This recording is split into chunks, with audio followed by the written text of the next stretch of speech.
In the past, Gary Wilson never realized the gravity of financial insolvency, money being something you spend when you possess it, and abstain when you don't, a very simple rule to follow. Stacking bottles at Copless Market when the opportune was a means of securing unexpected financial returns, but the job was on a as-needed basis. A more profitable past resource for gains was a lawn mowing and grass trimming endeavor that flourished for several months until a month-long vacation to Etna provided an abdication. Gary was open to suggestion for economic opportunity, and as fortune would have it, it materialized. His friends, Hank Ball and Don Bryant, after moving up to junior high, secured employment with the Oakland Tribune delivering the daily paper. Gary also entertained this train of thought upon entering junior high. Before applying with the Tribune, he accompanied Don on his paper route in preparation to substitute for him during a brief vacation, and to discover the responsibilities of the undertaking. He considered the responsibility and commitment, and also the benefits of employment versus those of being unemployed. The bottom line was financial substance. Gary's mother was upset. In order to secure a position with the Tribune as a carrier, you must be bonded, and for some reason their bank would not provide a bond. But this setback didn't stop the boy's mother. There was more than one bank in town. With the bond secured, Gary became an independent newspaper dealer with the Oakland Tribune, and in reality he was a delivery subcontractor, who was billed each month for the papers received.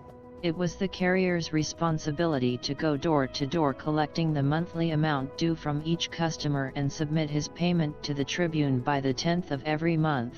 It wasn't unusual for the 12-year-old to go out and collect $70 to $80 in one evening. The Tribune provided a delivery location and a district manager to supervise and distribute the paper bundles to the carriers.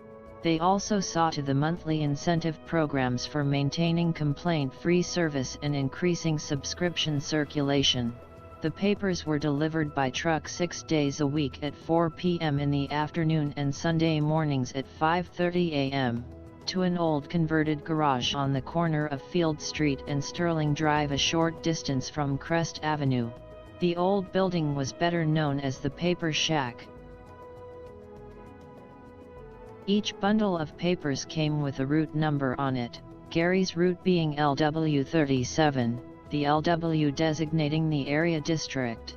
Most routes consisted of 40 to 50 customers, which was about all that newspaper delivery bags could hold. Most deliveries were made by walking or bicycle. Sunday was the exception. Carts had to be used to deliver the papers because of the comics and advertising inserts that increased the Sunday edition size. The shack was lined with counters for folding newspapers and an ancient desk for district manager Scotty, whose responsibilities included checking route numbers on arriving bundles for correct quantity, and maintaining a large wall route assignment board with all his carriers listed.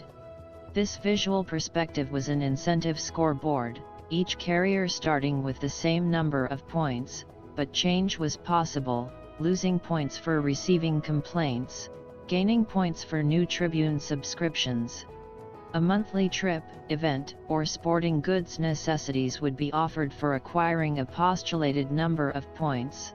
Points could be obtained securing new local customers or by joining Scotty in his company-provided car to canvass other areas of the city for subscribers. Trips included the Santa Cruz Boardwalk by train, the California State Fair, Rocky Marciano Training Camp at Calistoga Springs, Playland at the beach in San Francisco, and many others, all meals and transportation provided. Gary could hardly wait to commence. Gary's route was 3.5 blocks long and normally consisted of 43 customers, starting at Keller Avenue for 1 block, then the 2.5 blocks of Winthrop Street, which terminated at a wheat field and pasture acreage on the south.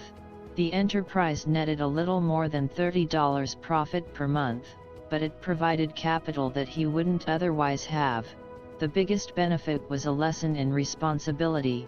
He alone was responsible to deliver the newspapers, do the collecting and procure a money order and transact the payment.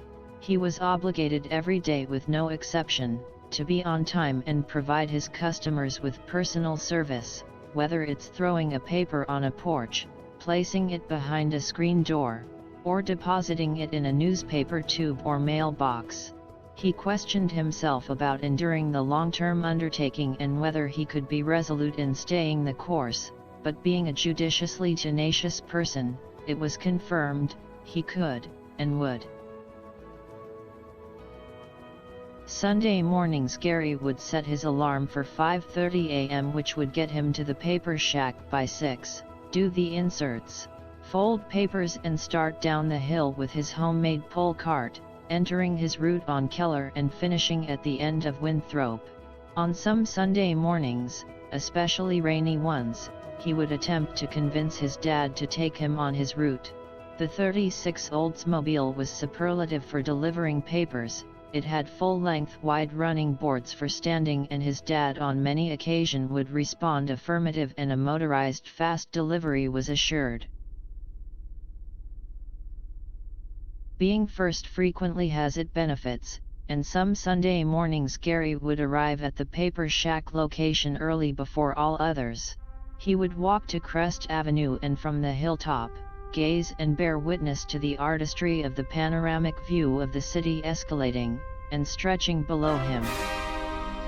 The landscaped topography, with the soft luminous effulgence, the glow of streetlights marking the crisscrossing roadways, a silent composition prevailing in the sleeping city, ever so slowing, like the purple hue of a dawning morning sky, ever so gently awakening, it began.